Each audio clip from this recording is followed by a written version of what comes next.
जय हिंद दोस्तों। सीखो जीके में आपका स्वागत है।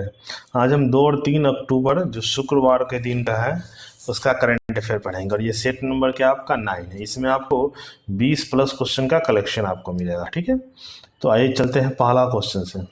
क्वेश्चन है कि अरुणाचल प्रदेश के उस गांव का नाम बताइए जहां सूर्योदय के समय भारत में सूर्य की पहली किरण आती है और इस गांव में सनराइज फेस्टिवल का आयोजन होगा।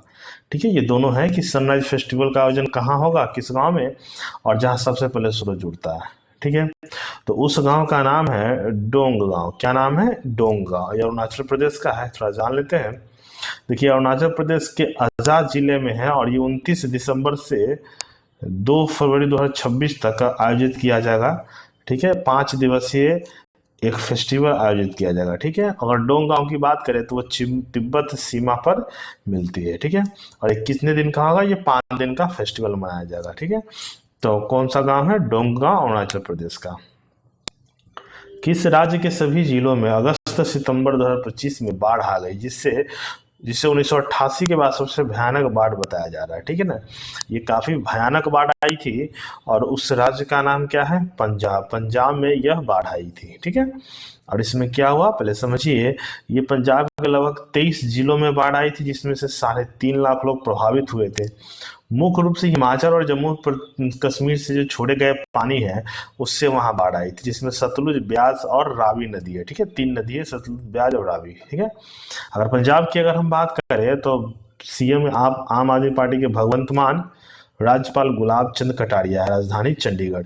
तो कितने 23 जिलों में ये प्रभावित हुए थे। ठीक है, अगला है रॉयल भूटान बौद्ध मंदिर का उद्घाटन निम्न में से किस स्थान पर किया गया है? ठीक है, देखिए ये रॉयल बौद्ध मंदिर है जो भूटान के सहयोग से किया गया और ये बिहार के राजगीर में उद्घाटन किया गया है। कहाँ पर? बिहार के राजगीर में। ठीक है, और इसका उद्घाटन कब हुआ था? 4 सितंबर 2025 को।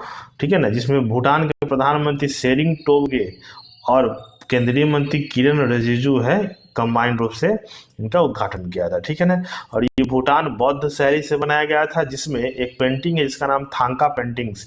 याद रखिएगा किस पेंटिंग का यूज हुआ है? थांका पेंटिंग्स। ये बिहार यूज में बहुत महत्वपूर्ण है। Royal Buddha temple. ठीक है, अगला क्वेश्चन है किस पड़ोसी देश में 6.0 तीव्रता और इसके बाद 5.2 तीव्रता का भूकंप आया जिससे 1400 से ज्यादा लोगों की मौत हो गई। ठीक है ना, काफी भयंकर भूकंप आया था और रात के अंधेरे में आया था। ठीक है ना, मतलब कि अर्धरात्रि में आया था। और ये देश का नाम क्या है आपका? अफगानिस्तान। अफगानिस्तान में ये भूकंप आया था जिसमें बहुत सारे लोग मारे गए थे। ठीक है, ये भूकंप कब आया था? 3 सितंबर 2025 को, है ना। 1400 से ज्यादा लोग मारे गए थे और ये अफगानिस्तान के कुनार प्रांत में सबसे ज्यादा इसमें क्षति हुई थी। भारत ने इसके लिए क्या किया? 1000 परिवारों को टेंट मुहैया कराया, 15 टन खाद्य सामग्री भेजा गया है। ठीक है, अगर हम अफगानिस्तान की बात करें तो राजधानी है उसका काबुल है। जो सर्वोच्च नेता उसका नाम हिबतुल्ला अखुंदजा है। ठीक है, याद रखिएगा सर्वोच्च नेता है। प्रधानमंत्री हसन अखुंद है। भाषा दारी और पश्तो और मुद्रा अफगानी रुपया है। तो अफगानिस्तान में कौन? कुनार प्रांत में ज्यादा प्रभावित हुआ है। भारत ने 2 चीज, 1000 परिवारों का टेंट और 15 टन खाद्य सामग्री भेजा है अफगानिस्तान को। क्वेश्चन निम्नलिखित है किस देश के छात्रों को 2025-26 के लिए भारत ने 1000 ई छात्रवृत्ति पेशकश की है? ठीक है ना, ई छात्रवृत्ति किस देश के छात्र है? ठीक है ना, तो देखिए ये हाल ही में अफगानिस्तान में एक भूकंप आया था। ठीक है ना, जिसमें अफगानिस्तान के बच्चों के लिए 1000 ई छात्रवृत्ति का पेशकश किया गया। ठीक है, स्टेट राज्यों से समाचार आपका है कि निम्नलिखित में से किस राज्य में भारत का पहला डिजिटल कृषि निदेशालय गठित किया गया? डिजिटल कृषि निदेशालय। ठीक है, तो भारत का पहला डिजिटल कृषि निदेशालय कहाँ गठित किया गया है? बिहार में। बिहार राज्य में भारत का पहला डिजिटल कृषि निदेशालय लॉन्च किया गया है। इसके बारे में समझिए, इसका उद्देश्य क्या है? योजना को तुरंत लाभ पहुंचाना, सटीक फसल उत्पादन का अनुमान लगाना और कृषि डेटाबेस विकसित करना जो भविष्य में इसको सुविधा प्रदान करता हो। इसके अंतर्गत तो फसल का सर्वेक्षण किया जाएगा और डायरेक्ट डीबीटी प्रत्यक्ष लाभ अंतरण के माध्यम से किसान के खातों में सीधे अनुदान भेजा जाएगा। इसका डिजिटीकरण का मुख्य उद्देश्य यही है। ठीक है, अगला क्वेश्चन है परियोजना से कि भारत के कृषि खाद्य निर्यात को बढ़ावा देने के लिए निम्नलिखित से किस शहर ने भारतीय पहल को लॉन्च किया है, ठीक है ना, भारतीय पहल को। तो देखिए भारतीय पहल को लॉन्च करने वाले केंद्र शासित प्रदेश है देश की राजधानी नई दिल्ली। क्या नाम है? नई दिल्ली, जहां कृषि खाद्य निर्यात को बढ़ावा देने के लिए भारतीय ऐप को लॉन्च किया है। अगर भारतीय ऐप का अगर बात करें तो इसका फुल फॉर्म पूछता है Bharat agri tech resilience advance and incubation, ठीक है ना, ये भारतीय का फुल फॉर्म है, ये भी क्वेश्चन आपसे पूछता है, ठीक है ना। इसका उद्देश्य कृषि खाद्य स्टार्टअप को सशक्त बना और भारत में कृषि निर्यात को तेज करना, ठीक है ना। भारतीय कहाँ से है? न्यू दिल्ली के द्वारा लॉन्च किया गया, ठीक है। अगला क्वेश्चन है आपका, हाल ही में किसे प्रतिष्ठित क्रेस्ट गोल्ड अवार्ड दिया गया है? क्रेस्ट गोल्ड अवार्ड, ठीक है ना। देखिए क्रेस्ट गोल्ड अवार्ड जो दिया गया है ये है भारत के ही आहान रितेश प्रजापति। क्या नाम है? आहान रितेश प्रजापति, ये 2 लोग को दिया गया है, ठीक है ना। एक आहान प्रजापति जी है। देखिए क्रेस्ट अवार्ड जो है ब्रिटिश साइंस एसोसिएशन के द्वारा दिया जाता है, ठीक है ना। 16 वर्ष से अधिक उम्र के बच्चों को किस सेंस में? स्टीम के क्षेत्र में, स्टीम मतलब साइंस टेक्नोलॉजी इंजीनियरिंग और मैथमेटिक्स, इसका फुल फॉर्म होता है साइंस टेक्नोलॉजी इंजीनियरिंग और मैथमेटिक्स, स्टीम के क्षेत्र में, ठीक है। और इस समय भारत के 2 युवा को छात्रों को मिला, एक नव्या गोयनका जो शिवनादर स्कूल की स्टूडेंट है, आहान प्रजापति जो अदानी इंटरनेशनल स्कूल के स्टूडेंट है, ठीक है। तो इन दोनों को दिया गया है क्या? क्रेस्ट गोल्ड अवार्ड 2025, याद रखिएगा, भारतीय है। निम्न में से किसे संयुक्त अरब अमीरात में आयोजित पहले फुजैरा ग्लोबल सुपरस्टार्स का खिताब जीता? ये पहली बार किया गया है और ये किस क्षेत्र में किया गया है? ये चेस के क्षेत्र में किया गया है, ठीक है ना। और ये खिताब जीतने वाले का नाम क्या है? प्रणव वेंकटेश। क्या नाम है? प्रणव वेंकटेश, ये भारतीय हैं। देखिए पहला फुजेरा ग्लोबल सुपरस्टार्स खिताब किसको मिला है? प्रणव वेंकटेश को मिला है, ठीक है ना। यूए की फुजेराह में इसको आयोजित किया गया है, ठीक है।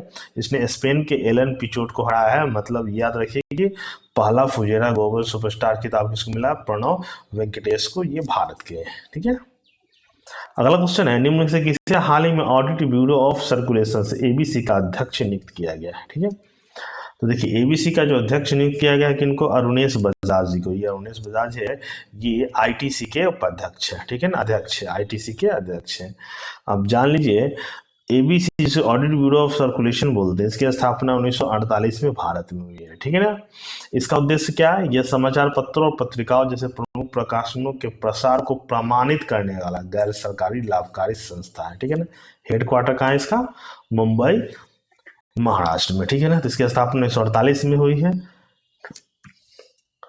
चलिए अब अगला क्वेश्चन है, निम्न में से किसे संयुक्त राष्ट्र के यौन प्रजनन स्वास्थ्य एजेंसी यूएनएफपीए के द्वारा इंडिया के लैंगिक समानता के लिए मादक राजदूत किन्हें नियुक्त किया गया? ठीक है, देखिए यूनाइटेड स्टेट का है और ये किसको नियुक्त किया गया? भारत के कृति सेनन को। इसे कृति सेनन जो अभिनेत्री है उनको मानक राजदूत नियुक्त किया गया, ठीक है। देखिए ये इसके प्रजनन स्वास्थ्य एजेंसी संयुक्त राष्ट्र जनसंख्या कोष एक अंतर्राष्ट्रीय विकास एजेंसी है, ठीक है ना। इसकी स्थापना 1967 में हुई थी, ठीक, ट्रस्ट के द्वारा। 1969 में परिचालन शुरू किया था, 87 में नाम बदलकर संयुक्त राष्ट्र जनसंख्या कोष, बाद में इसका नाम हो गया संयुक्त राष्ट्र यौन प्रजनन स्वास्थ्य एजेंसी, ठीक है। तो इसकी स्थापना मुख्य रूप से 1967 में हुई थी, ठीक है। तो कौन नियुक्त किए गए हैं राजदूत? कृति सेनन। साउथ कोरिया को हराकर किस देश ने टीम ने हॉकी एशिया कप 2025 का खिताब जीता है? ठीक है ना, देखिए हॉकी एशिया का 2025 का जो खिताब जीता है वो कौन है आपका? भारत। भारत के मेंस ने हॉकी एशिया के 2025 का खिताब जीता है, ठीक है ना। और ये उनकी कितनी बार है? भारत ने ये चौथी बार इस खिताब को जीता है, ठीक है ना। इसके साथ ही 2026 का वर्ल्ड कप ये डायरेक्ट वहां पर जगह बना लेंगे। कप्तान का नाम क्या था? हरमनप्रीत सिंह, ठीक है ना। और ये कहाँ आयोजित हुआ था? बिहार के राजगीर स्पोर्ट्स कॉम्प्लेक्स में सूरत है, बिहार के राजगीर स्पोर्ट्स कॉम्प्लेक्स में, ठीक है ना। चलिए अगला क्वेश्चन आपका है कि यूएस ओपन 2025 का महिला एकल खिताब लगातार दूसरी बार किसने जीता? यूएस ओपन का, ठीक है ना। तो देखिए यूएस ओपन का लगातार दूसरी बार जीतने वाले का नाम है आर्याना सवालेंका। क्या नाम है? आर्याना सवालेंका, ये महिला में है, ठीक है ना। महिला सिंगल में आर्याना सवालेंका।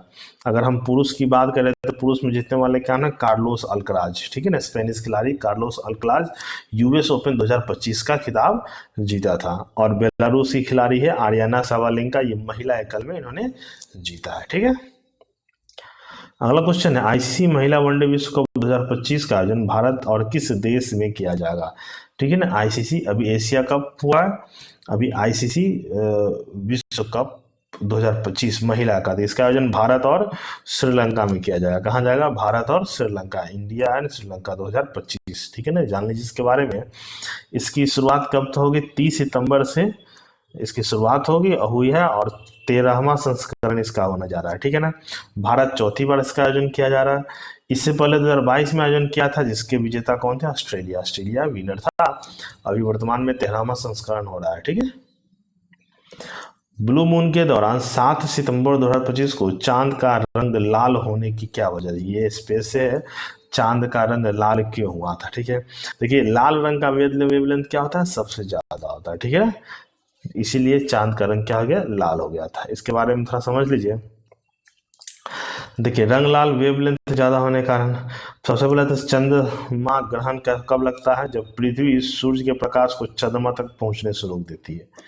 ठीक है ना, चंद्र ग्रहण कितने प्रकार का होता है? याद है, पूर्ण चंद्र ग्रहण, आंशिक चंद्र ग्रहण और उपछाया चंद्र ग्रहण। ठीक है ना, तो चूंकि पृथ्वी जो है सूर्य और चंद्रमा के बीच स्थित होती है, इसीलिए पृथ्वी के वायुमंडल से छन कर आने वाले सूर्य की कुछ किरणें चंद्रमा तक पहुंच जाती है। अब देखिए, जब सूर्य का प्रकाश हवा में मौजूद अणु से टकराता है तो नीला प्रकाश आसानी से बिखर जाता है, केवल लाल रंग जो होता है चंद्रमा तक पहुंच पाता है। ठीक है ना, इसीलिए चंद्रमा क्या दिखाई देता है? लाल दिखाई देता है। ये महत्वपूर्ण पॉइंट है आपका। जब सूर्य का प्रकाश हवा में मौजूद अणुओं से टकराता है तो नीला प्रकाश तो आसानी से बिखर जाता है, लेकिन लाल रंग ही चंद्रमा पहुंच पाता है, क्योंकि इसका वेवलेंथ सबसे ज्यादा होता है। अगला क्वेश्चन है, जीएसटी काउंसिल 56वीं मीटिंग में कौन कौन से 2 मुख्य टैक्स स्लैब तय किए गए हैं मुख्य रूप से? ठीक है ना, तो देखिए मुख्य रूप से जो स्लैब तय किया, ये हमारे इकोनॉमिक्स अर्थव्यवस्था मंत्री, वित्त मंत्री निर्मला सीतारमन, इन्होंने 2 टैक्स जारी किए, 5% और 18%। ठीक है, 5% और 18%। देखिए 5% 18%। इसके अलावा एक और टैक्स स्लैब है 40% का, जो तंबाकू, लग्जरी कार और अन्य पर लागू हो जाएगा। ठीक है ना, 12% और 28% क्या कर दिया? हटा दिया गया। ठीक है ना, लग्जरी आइटम्स और तंबाकू प्रोडक्ट में 28% जगह क्या कर दिया है? 40%। पहले 28% टैक्स था, अब घटाकर बढ़ाकर 40% कर दिया गया। ठीक है ना, और 350 सीसी से ज्यादा वाली जो गाड़ी है वो इसके अंतर्गत आएगी। ठीक है, हाल ही में national payments corporation limited NPCI की विशिष्ट परिस्थितियों में यूपीआई से जुड़े ट्रांजैक्शन लिमिट को बढ़ाकर कितना कर दिया है? ठीक है ना, जो हम ऑनलाइन ट्रांजैक्शन करते हैं मोबाइल से, ऐप से, तो पहले 5 लाख से बढ़ाकर कितना कर दिया? 10 लाख कर दिया। ठीक है, कितना? 10 लाख। अब एनपीसीआई के बारे में थोड़ा जान लीजिए। इसकी स्थापना कब हुई थी? 2008 में। एनपीसीआई बहुत सारे ऐप को चलाता है। UPI unified payment interface mobile भुगतान प्रणाली है। रुपे कार्ड होता है, वो कार्ड से विकसित करता है। Bhim Bharat interface for money, ये भी एक मोबाइल ऐप है। फास्ट टैग, जो टोल पर जो पैसा करता है, वो टोल टैग, फास्ट टैग है, वो भी एनपीसीआई के द्वारा विकसित किया गया है। भारत बिल पे, ये भी एकीकृत बिल भुगतान प्रणाली है। ये आपका 5 जो है एनपीसीआई के द्वारा कार्यान्वित होता है। ठीक है, ये पांचों को पांचों बहुत इंपॉर्टेंट है, इसको भी आप याद रखिएगा। इंडेक्स की अगर बात करें तो राष्ट्रीय वार्षिक महिला सुरक्षा रिपोर्ट एवं सूचकांक, नारी जिसको बोलते हैं, 2025 में किस शहर को भारत में महिलाओं के लिए सबसे सुरक्षित शहर माना गया है? ठीक है, तो देखिए सबसे सुरक्षित शहर माना गया है नागालैंड की राजधानी कोहिमा को। किसको? कोहिमा को माना गया है। ठीक है ना, अब यहाँ पर ऐसा समझिए, ये जो एनालिसिस तैयार किया था किसके द्वारा? डेटा विज्ञान कंपनी पी वैल्यू एनालिटिक्स, याद रखिए डेटा विज्ञान कंपनी पी वैल्यू एनालिटिक्स के द्वारा तैयार किया जाता है। ठीक है ना, जिसमें कोहिमा को सबसे ज्यादा रैंक मिला 82.9% के दर से। और अगर बात करें राष्ट्रीय महिला आयोग का अध्यक्ष कौन थे? विजया रहाटकर। ये महत्वपूर्ण है, महिला आयोग के अध्यक्ष कौन है? विजया रहाटकर। कोहिमा पहला स्थान, दूसरे स्थान पर विशाखापट्टनम और तीसरे स्थान पर भुवनेश्वर है। तो कौन है? नागालैंड की राजधानी कोहिमा, महिलाओं के लिए सबसे सुरक्षित। किस लेखक ने अपनी संस्करण पुस्तक Mother Mary comes to me का विमोचन सितंबर 2025 को किया गया? ये बहुत महत्वपूर्ण है और एक चर्चित नाम है। इनका नाम क्या है? अरुंधति राय। क्या नाम है? अरुंधति राय। इनके बारे में थोड़ा जान लीजिए।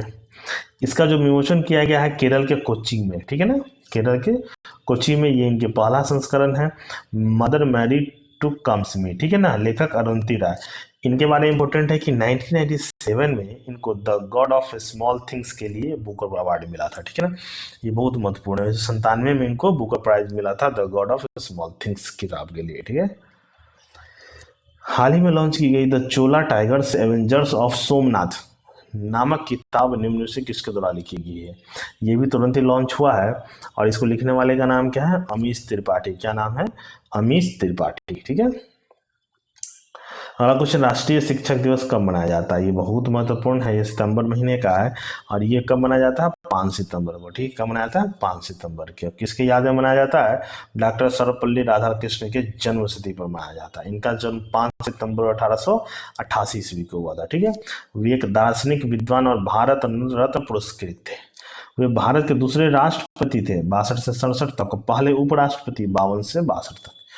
इस अवसर पर भारत के वर्तमान राष्ट्रपति द्रौपदी मुर्मू जी ने 81 शिक्षकों को राष्ट्रीय पुरस्कार प्रदान किए गए, जिसमें से शिक्षा मंत्रालय, स्कूल एवं साक्षरता विभाग से 45 शिक्षक, उच्च शिक्षा विभाग से 21 शिक्षक और कौशल विकास उद्यमिता मंत्रालय से 15 शिक्षक, टोटल 81 शिक्षक को क्या गया, नॉमिनेट किया गया है शिक्षक अवार्ड के लिए, ठीक है ना, राष्ट्रीय पुरस्कार के लिए। अगला क्वेश्चन, राष्ट्रीय पोषक सप्ताह कब मनाया जाता है। राष्ट्रीय पोषक सप्ताह कब मनाया जाता है, अगला क्वेश्चन है। और ये क्वेश्चन है कब से मनाया जाता है, 1 से 7 सितंबर तक। कब मनाया जाता है, 1 से 7 सितंबर तक, ठीक है। अब देखिए इसका थीम क्या था, बेहतर जीवन के लिए सही खाएं, ठीक है ना, बेहतर के लिए सभी खाएं, ठीक है ना। इसकी शुरुआत कब हुई थी, 1982 से। और ये कौन सा शो करता है, खाद्य एवं पोषण बोर्ड, महिला एवं बाल विकास मंत्रालय के द्वारा इसको किया जाता है शुरुआत, ठीक है ना। तो चलिए ये आपका था लास्ट क्वेश्चन। इसको आप अच्छा लगे तो शेयर कीजिएगा, लाइक कीजिएगा, कमेंट्स कीजिएगा। धन्यवाद।